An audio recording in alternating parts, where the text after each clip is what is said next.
Hi guys, எல்லாருக்கும் வணக்கம். இன்றைக்கி எங்கள் வீட்டில் லஞ்சுக்கு பன்னீர் புலாவ் பண்ணலான்னு பிளான் பண்ணியிருக்கோம். ஸோ ரெசிபி உங்கள் கூடயே ஷேர் பண்ணிக்கிட்டால் நல்லா இருக்கும்னு நான் எடுக்க போகிறேன். பன்னீர் புலாவுக்கு தேவையான திங்ஸ்லாம் நம்ம அரேஞ்ச் பண்ணிக்கலாம். ஸோ ஃபஸ்ட்டு நான் ஃப்ரிட்ஜில் இருக்க திங்ஸ்லாம் எடுத்து வச்சுக்கிறேன். கைஸ், இப்போ நமக்கு தேவையான ஜிஞ்சர் கார்லிக் பேஸ்ட் அரைக்க போகிறோம். அதுக்கு ஒரே ஒரு பச்சை மிளகா, ஒரு 5-6 பல் பெரிய பூண்டு, கொஞ்சோண்டு ஜிஞ்சர், கொஞ்சம் புதினா அண்ட் கொஞ்சம் கொத்தமல்லி, இது எல்லாத்தையும் போட்டு நம்ம இப்போ ஒரு பேஸ்ட்டை அரைக்க போகிறோம்.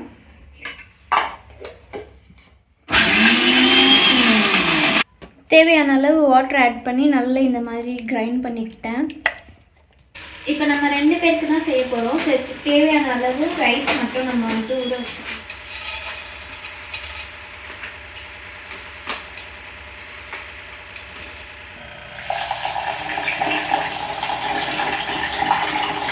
நான் எப்பவுமே ரைஸை ஆரோ வாட்டரில் தான் வாஷ் பண்ணுவேன்.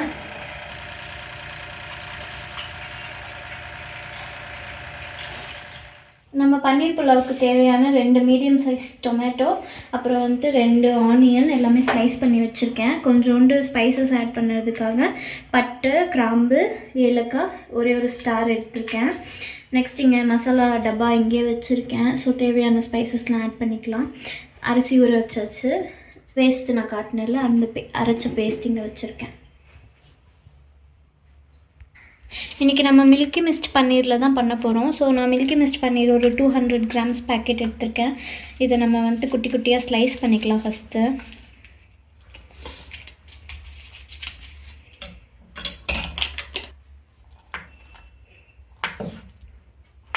உங்களுக்கு எந்த சைஸில் வேணுமோ அப்படி கட் பண்ணிக்கோங்க.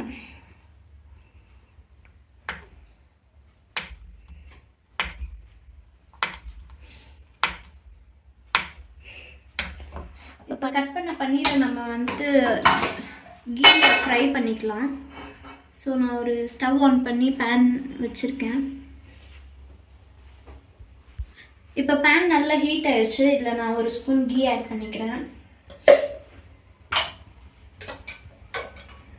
இதில் கொஞ்சோண்டு மஞ்சத்தூள், லைட்டாக சில்லி பவுடர், லைட்டாக தனியா பவுடர், இது எல்லாமே போட்டுக்கணும். போட்டுட்டு இது நல்லா கொஞ்சம் இது பண்ணிவிட்டு கீ நமக்கு நல்லா உருகி வந்ததும் இதில் நம்ம பன்னீரை ஆட் பண்ணிக்கலாம்.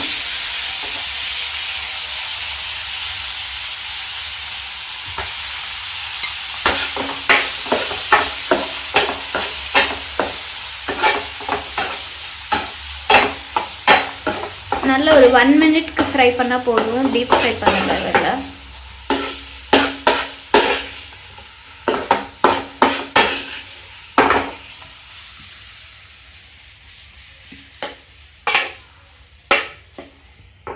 இப்போ ஓரளவுக்கு நல்லா ரோஸ்ட் ஆயிடுச்சு.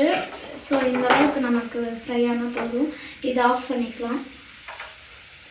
ஆஃப் பண்ணி சைடில் வச்சிடுறேன். நெக்ஸ்ட்டு இப்போ நம்ம பன்னீர் புலாவ் பண்ணதுக்கு ஒரு பெரிய குக்கர் எடுத்துக்கிறேன். இப்போ நம்ம குக்கர் வச்சுட்டு இதில் தேவையான அளவுக்கு ஆயில் ஆட் பண்ணிவிட்டு தேவையான ஸ்பைசஸ் நம்ம எடுத்து வச்சுருந்தோம்ல, ஸோ அது எல்லாத்தையும் ஆட் பண்ணியிருக்கேன். அது கூட கொஞ்சோண்டு சோம்பு ஆட் பண்ணியிருக்கேன். இது நம்ம நல்லா பொரிஞ்சு வரப்போ நம்ம கட் பண்ணி வச்சுருக்க ஆனியன் இதில் ஆட் பண்ண போகிறோம்.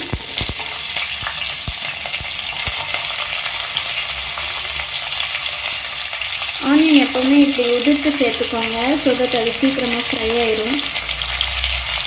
ஆனியன் சீக்கிரம் ஃப்ரை ஆகிறதுக்காக நான் கொஞ்சோண்டு சால்ட் ஆட் பண்ணிக்கிறேன். அப்புறமா நம்ம உப்பு செக் பண்ணி ஆட் பண்ணிக்கலாம்.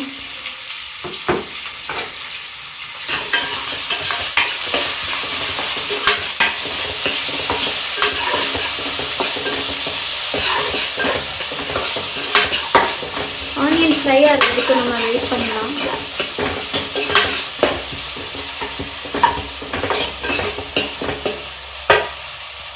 இப்போ நமக்கு ஆனியன் ஓரளவுக்கு நல்லா ஃப்ரை ஆயிடுச்சு. இப்போ இந்த ஸ்டேஜில் நம்ம என்ன பண்ண போகிறோம்னா அரைச்சி வச்ச பேஸ்ட்டை இது கூட ஆட் பண்ண போகிறோம்.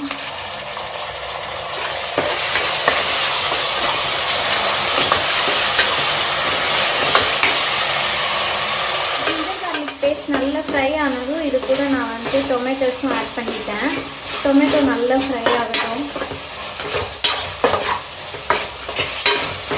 இப்போ இந்த ஸ்டேஜ்லேயே நமக்கு தேவையான ஸ்பைசஸ் எல்லாமே நம்ம ஆட் பண்ணிக்கலாம். நான் கலருக்காக கொஞ்சோண்டு காஷ்மீரி சில்லி பவுடர் ஆட் பண்ணிக்கிறேன். அண்ட் கொஞ்சம் லைட்டாக கரம் மசாலா.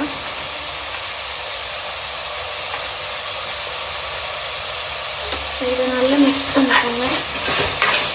ஆல்ரெடி நம்ம சில்லி வந்துட்டு ஜிஞ்சர் கார்லிக் கூடயே சேர்த்து கிரைண்ட் பண்ணனால நம்ம பெருசாக காரம் நிறைய ஆட் பண்ண தேவையில்லை. ஆல்ரெடி காரமாக தான் இருக்கும்.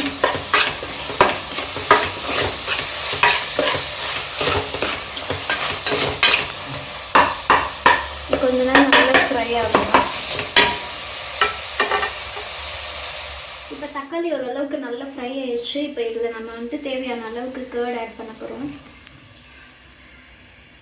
ஒரு 100 கிராம்ஸ்க்கு கம்மியாக ஊற்றினா போதும். ஊற்றிட்டு இதை நல்லா மிக்ஸ் பண்ணிக்கலாம். இப்போ இது உங்களுக்கு பார்த்தாலே தெரியும், நல்லா ஜூஸியாக சூப்பராக இருக்குது பாருங்கள் கலர்.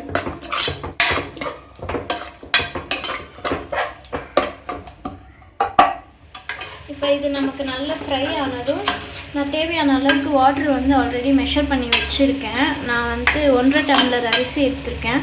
பாஸ்மதி ரைஸ்னால நம்ம வந்து ஒரு 2.25 அளவுக்கு ஊற்றினா போதும்.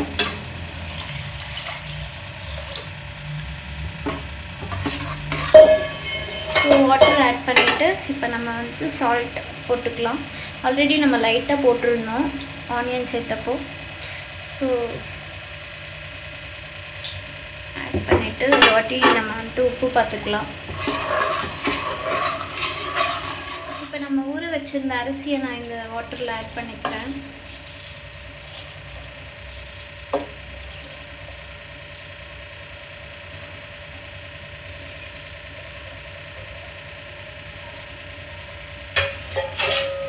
ஆட் பண்ணிவிட்டு ரொம்ப ஃபோர்ஸ் கொடுத்து கலராதிங்க, அரிசி உடஞ்சிரும். லைட்டாக ஒரு கலரிட்டு இப்போ இதில் ஆல்ரெடி நம்ம வந்து ஃப்ரை பண்ணி வச்சுருக்க பன்னீர் இதில் ஆட் பண்ண போகிறோம்.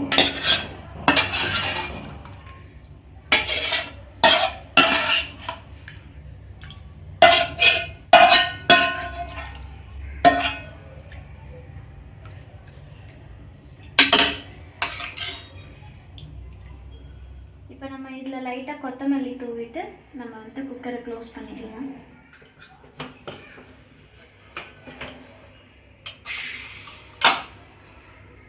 அவ்வளோதான். இது நான் வந்து மோஸ்ட்டாக 3 விசில்ஸ் விடுவேன் ரைஸ்க்கு. பாஸ்மதி ரைஸ்னால நம்ம ஒரு 2 விசில் விட்டுட்டு அதுக்கப்புறம் எப்படி வந்திருக்குன்னு செக் பண்ணலாம். இப்போ நான் இங்கே ரைத்தாக்கு ஆனியன் கட் பண்ணி வச்சுருக்கேன். ஸோ இதில் கொஞ்சோண்டு கர்ட் ஆட் பண்ணிக்கலாம். லைட்டாக சால்ட் ஆட் பண்ணிவிட்டு இதை நல்ல ஒரு மிக்ஸ் கொடுத்துக்கலாம்.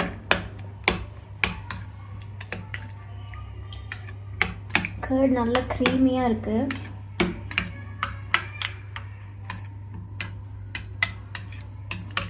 விசில் வர்றதுக்குள்ளே நம்ம இந்த குக்கிங் ஸ்பேஸ் எல்லாத்தையுமே க்ளீன் பண்ணிடலாம். எப்போவுமே நான் சமைச்சு முடித்ததுமே க்ளீன் பண்ணிடுவேன்.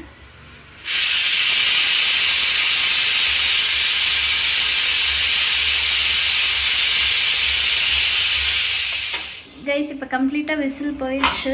நம்ம ஓப்பன் பண்ணி எப்படி வந்திருக்குன்னு பார்க்கலாம். நம்மளோட பன்னீர் புலாவ் வேறு லெவல் பாருங்கள், நல்லா உதிரியாக வந்திருக்கு ரைஸு. நம்ம லைட்டாக ரொம்ப மிக்ஸ் பண்ண தேவையில்லை, லைட்டாக இந்த மாதிரி பண்ணிவிட்டு சர்வ் பண்ணிட வேண்டியது தான். வாவ், இங்கே பாருங்கள், எந்த பன்னீருமே உடையாது. லைட்டாக டேஸ்ட் பண்ணிட்டு உங்களுக்கு சொல்கிறேன் எப்படி வந்திருக்குன்னு.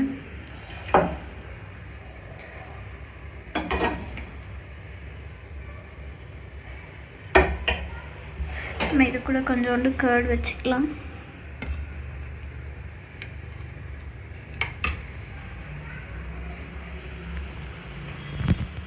செம்ம சூடாக இருக்குது.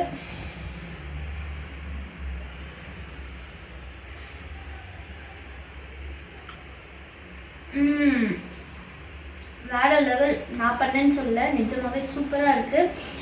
நீங்களும் இந்த மாதிரி சேம் ரெசிபி ட்ரை பண்ணிவிட்டு எப்படி வந்ததுன்னு please do let me know in the comment section. Next வீடியோவில் பார்க்கலாம். Stay tuned for my next upcoming videos. Thank you so much for வாட்சிங்.